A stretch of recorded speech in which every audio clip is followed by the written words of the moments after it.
Hi guys, hello, very good morning to everyone.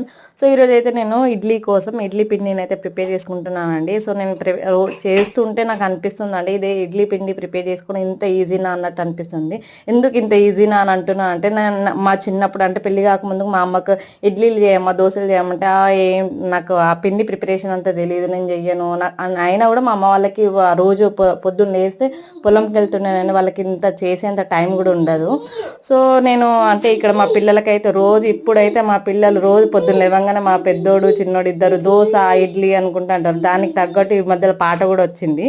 So మా పొద్దున్న లేవగానే దోశ ఇడ్లీ అని అడుగుతారు. సో నేనైతే కంపల్సరీ రోజు వాళ్ళకి ఏదో ఒక టిఫిన్ అయితే చేసి పెడతానండి. సో మా ఈ విధంగా అంటే దానికోసమే కాకుండా మనం రోజు పొద్దున అంటే ఏదో ఒకటైతే తీసుకోవాలండి. ఎందుకంటే రోజు 3 పూటలు అన్నం తినడం వల్ల మనకి కార్బోహైడ్రేట్స్ అనేవి ఎక్కువ అయిపోయి మనకు షుగర్ వచ్చే ఛాన్సెస్ అనేటివి కూడా ఉంటాయి. కాబట్టి మన హెల్త్ కూడా చాలా ప్రయారిటీగా తీసుకోవాలి.